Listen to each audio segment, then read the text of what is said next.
Hello, everyone, and welcome to yet another episode of the Idle Park Talk Show. I just wanted to take a few minutes to provide a little bit of an update on what is going on between the United States and the Iran war. There are things that have happened in the past couple of hours. As you may all know, a temporary ceasefire was announced on April 8th by the President of the United States, Donald Trump, and his Iranian counterparts. This was a temporary 2 week ceasefire that was supposed to run on the date of that announcement, April 8th, until April the 21st or April the 22nd, kind of depending where you are. However, barely a few hours ago, on April the 21st, President Donald Trump did announce that the ceasefire has been extended indefinitely. Here is a Truth Social Media post from the President of the United States, Donald Trump. And it reads as follows: Statement of President Donald J. Trump. Based on the fact that the government of Iran is seriously fractured, not unexpectedly so, and upon the request of Field Marshal Asim Munani and Prime Minister Shehbaz Sharif of Pakistan, we have been asked to hold our attack on the country of Iran until such a time as their leaders and representatives can come up with a unified proposal.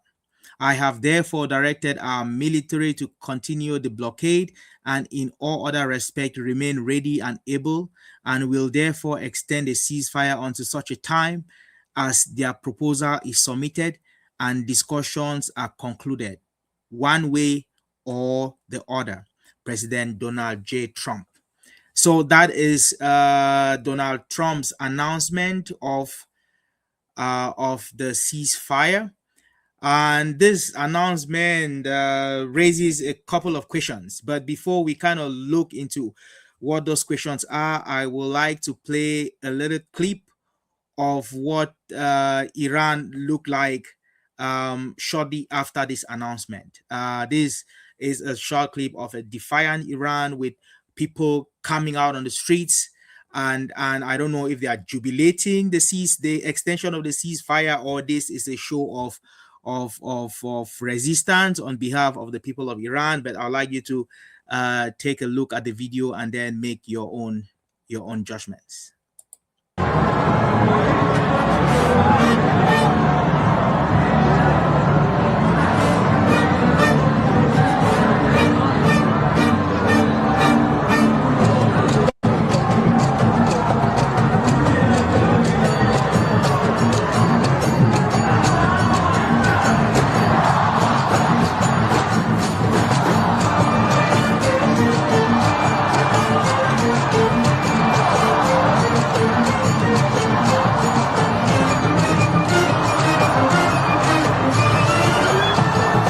These are thousands and thousands of Iranians out in the square waving the Iranian flag and a show of support for the Iranian government. And this is not a protest like some people might think. This is a show of support to the Iranian government. They brought a missile right in the middle of the streets.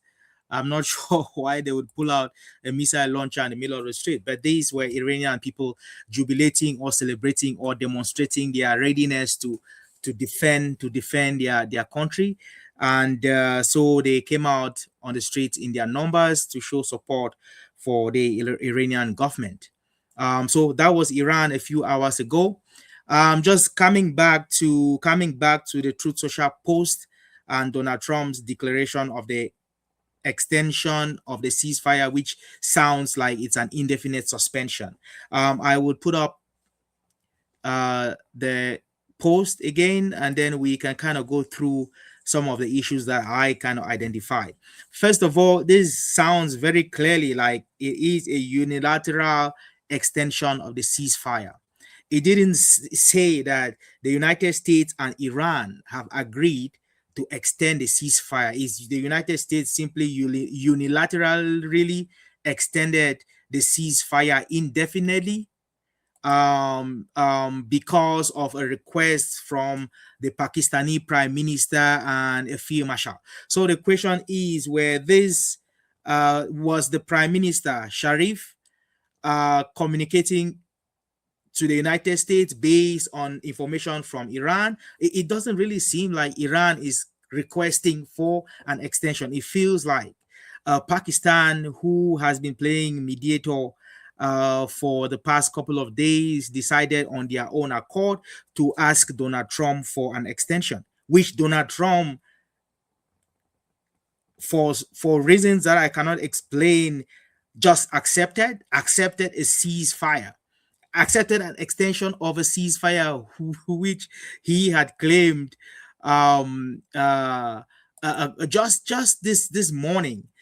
He was out on a media tour with reporters, declaring how if there wasn't an agreement by the end of today or by the end of tomorrow, they would just resume the bombing of Iran, right? So it was surprising to me, I'm sure to most of you, why Donald Trump on his own accord would extend the ceasefire. I feel like there is something happening that we don't really know yet. I feel like the United States has gotten some information about something happening in Iran, and then they're just kind of delaying and hoping that whatever they know kind of materializes and relieve them from going on with the bombing. Again, you remember Donald Trump had said that they wanted a what's the word he used, an unconditional surrender on March 6th. That was what he was saying, that Iran had to surrender unconditionally, meaning they had to accept all the terms that the United States had proposed. This was total decapitulation. And again, this was March 6th. It's about a month and a couple of weeks. And you notice that the tone seemed to have changed all of a sudden. Because like I said, earlier this morning, Donald Trump was on the warpath talking about how the United States will resume the bombing of Iran. Again, if you ask me, I'm not sure why his desire to bomb Iran back to the Stone Age has been delayed or is been postponed or seem to have been just talk and bluster and nothing more.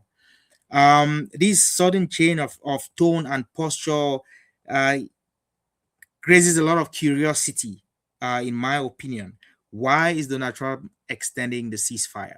Why is he unilaterally extending the ceasefire? This time around, I didn't hear him say that the United States is begging for a ceasefire. Usually, he would come out and no, that Iran, excuse me. Usually, he'll come out and say Iran is begging for a ceasefire and so on and so forth. But this time around, there was nothing like that. He used the Pakistani prime minister as his reason for extending the ceasefire. Again, Iran isn't necessarily begging for a ceasefire, as a matter of fact.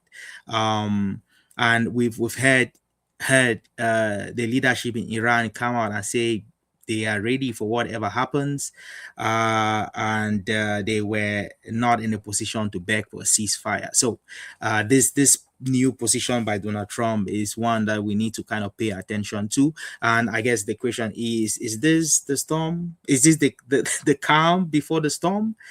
Again, that is a question that we are going to find out in the next couple of days. But for now, ceasefire has been extended by Donald Trump unilaterally and also seem to be indefinite. That is also something that we need to kind of pay attention to. He says that the ceasefire will be extended until such a time as their proposal is submitted and discussed and discussions are concluded. At such a time, I don't know what that means. Does it mean that if Iran chooses to not respond to the proposals by the United States, would that mean that they would just stay on a ceasefire for what, indefinitely? Also, they say Donald Trump claims that the Iranian leadership is divided. Yes, you might think so. I believe at this point there's some sort of a discrepancy between what you hear from the executives. So the prime minister, no, the foreign foreign relations, the Foreign Affairs Office in Iran, and what you hear from the IRGC. The tone is a little different. The military of Iran is a lot more forceful in their positions, while the executive branch is a little bit soft in their positions with the United States. So, according to Donald Trump, there seems to be a split.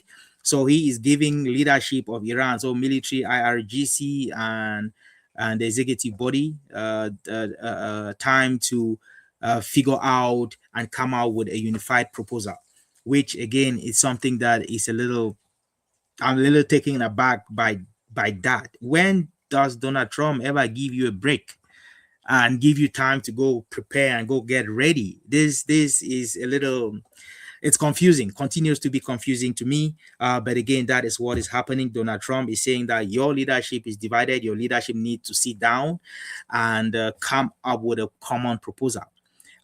We can kind of identify some of that division in positions when the Strait of Hormuz was announced open for business.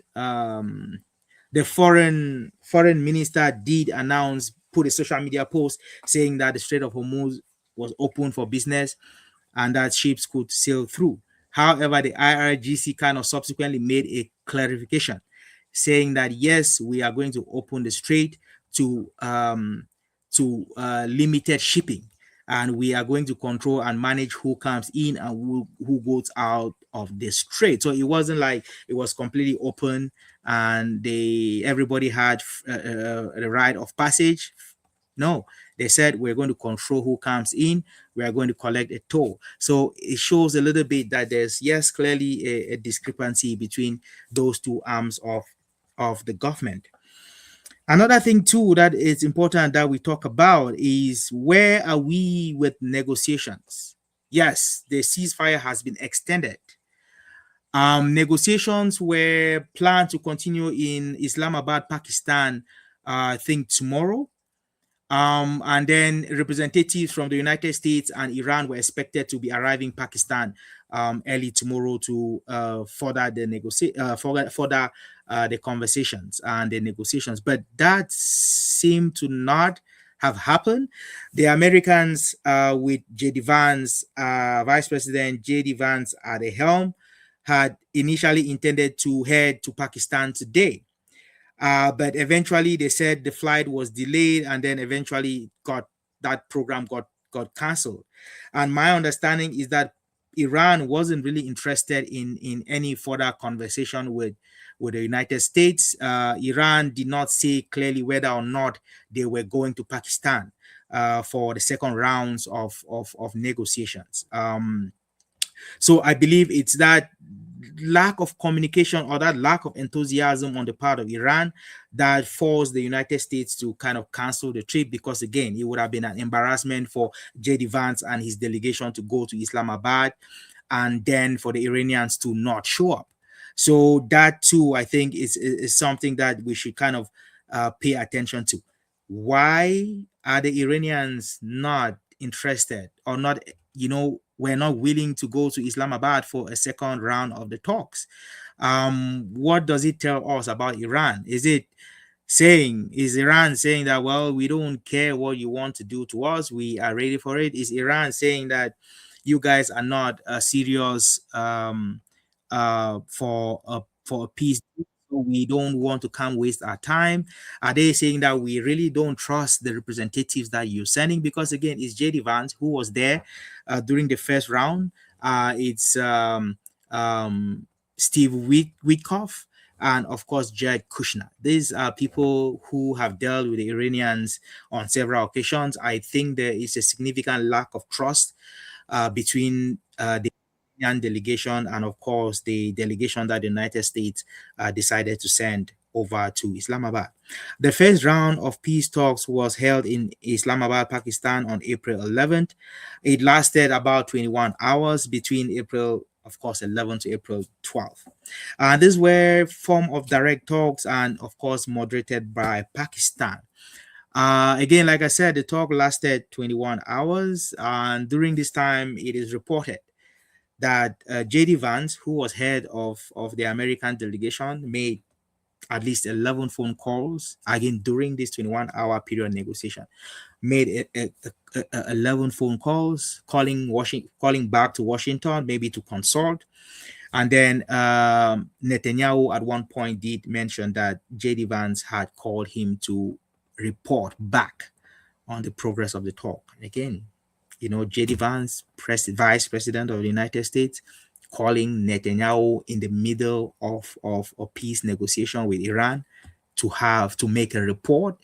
J.D. Vance calling Washington White House Donald Trump 11 times in the course of 21 hours. Again, it tells you that he did not really have the mandate to come out and represent the United States position in that way. I get a feeling that he did not have the trust of the White House or of the Donald Trump administration. Else, why would he be calling multiple times? It is also reported that the Iranians did not make any phone calls. The Iranians came with a big delegation, sat on the negotiation table, and proceeded with negotiations. Did not call Tehran to consult, which I guess tells you that the Iranians were a lot more serious, and those who came out did have the mandate to speak on behalf of the Iranian government, which is clearly something that was missing with the American delegation. And again, this might be why the Iranians decided that we are not going to come out and waste our time on talks with you. We also know that the United States have a 15-point plan. The Iranians have a 10-point plan, and this different plans have very little areas of common.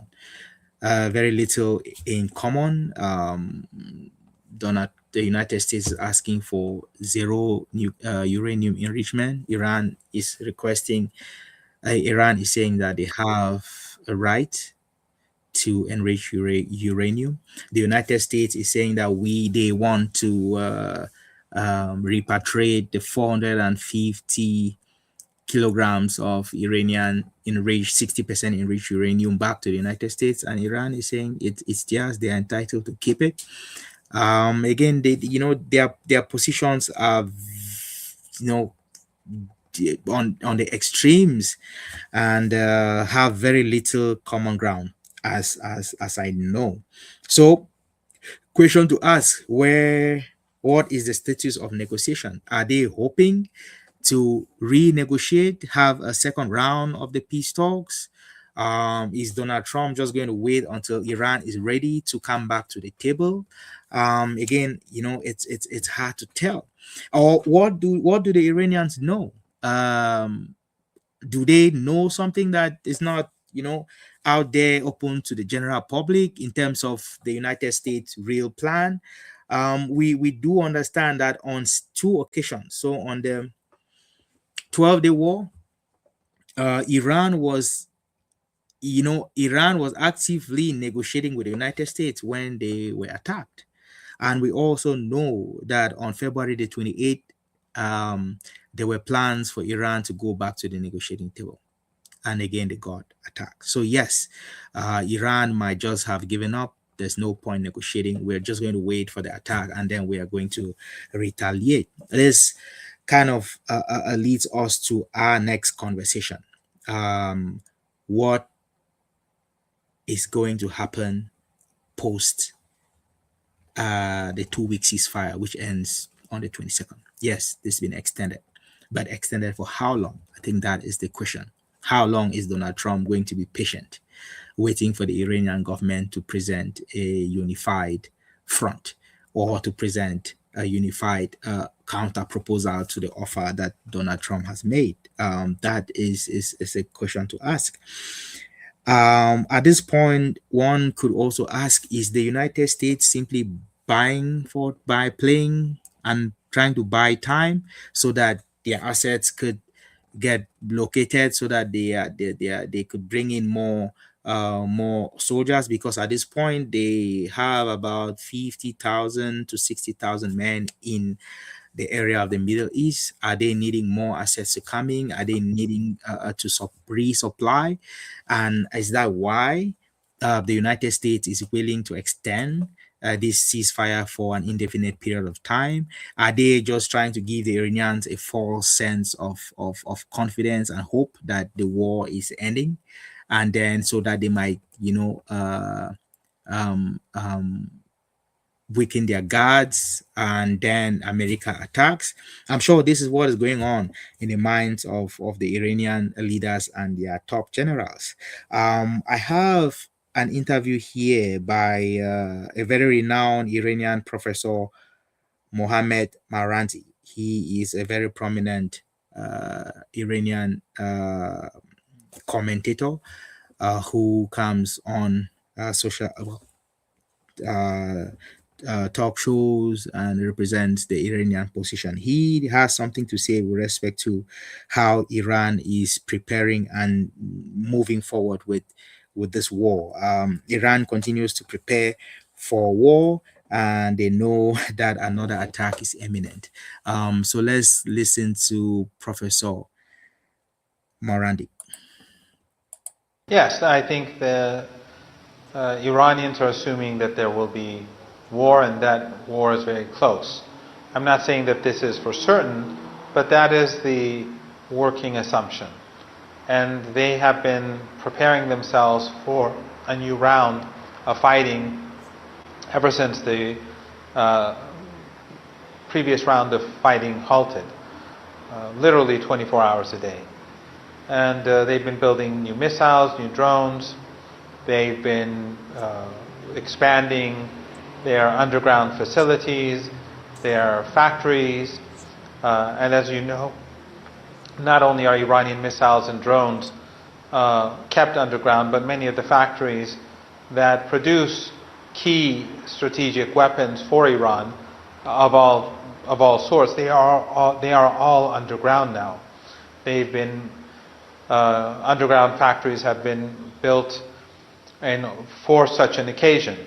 So we have to also keep in mind that Iran has been producing these weapons for decades. That is why they have so many. Iran can continue this war for a very long time. In fact, I think we discussed this once during the war on your show a few weeks ago, that Iran can continue. Iran planned for a long war, and Iran actually prefers a long war. Not that we like war, but from the very beginning, the plan was to have this war last longer so that the United States would reach a point where they would recognize that never again should they get into conflict with Iran.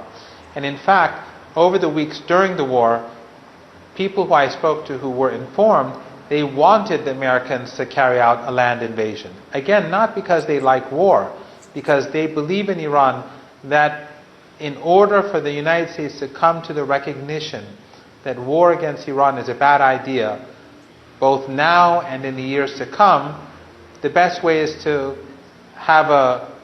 give the Americans a bloody nose, both on the ground and in the missile and drone exchanges. So Iran is prepared, and Iran is prepared to take this war into 2026. So Iran is prepared, and Iran is prepared to take this war into 2026. That is what Professor Morandi is saying. And for those who know him, he is he's very notable in Iran. He's been part of negotiations, the JCPOA. He was a part of that team. The first round of the peace talks in Islamabad, he was also an advisor to the negotiation team. So he has a lot of knowledge in the inner workings of Iran. He understands what the leadership feels, and if he is saying that Iran is preparing for another attack, it is clearly the mindset of the Iranian leadership that he is sharing with us today. So yes, Iran is prepared for a long war. And again, if you were Iran, you would not want to end the war now. You want the United States and their allies to have a bloody nose, bloody enough that they would hesitate to attack Iran in future. Iran does not want a temporary a stop of the war just so that in 5, 6, 7 months they can start all over again. Iran is ready to ensure that when this war ends, it really ends, and that no one, not even the United States, would dare to attempt an attack on Iran ever. Not the United States, not Israel, and no one else. That is what the Iran is gunning for. And if they have to punish not only the United States, not only Israel, not only the Gulf states, but if this punishment has to extend to the rest of the world as it is now, for the United States to understand that Iran is not a country to toil with, then they are really ready to do so. Um, when this war started, a couple of days, Donald Trump came out and said we've obliterated their air missile defense capabilities. We have obliterated their their drone and missile production capacity. We have done this. We've done said a lot of things, and Iran continued to fire missiles. Iran continued to down American planes, continued to resist. And again, I think the secret to this is that America might have bombed and destroyed a few facilities, a few docking, firing stations, but Iran, like Professor Marandi said, Iran has underground capabilities where their manufacturing is done hundreds of meters down in the mountains, which cannot be touched or reached by any American missiles or bombs. And they've been manufacturing and I mean, if you were Iran, that is what you would do. I'm sure Iran knew from 47 years ago, after the Iran hostage crisis. I'm sure they knew that eventually the United States was going to attack, because again, if you deal with the United States in that way, you are definitely an enemy. And they might give you a long rope, but eventually they would come to collect. And I think the United States has come to collect on Iran, and unfortunately, they are getting it hard and getting a bloody nose in that process. So, if you believe what Professor Mohammed Marandi is saying, then Iran is ready for a fight. And according to him, they are not running out of ammunitions. They are not running out of drones. They are instead manufacturing and producing a lot more.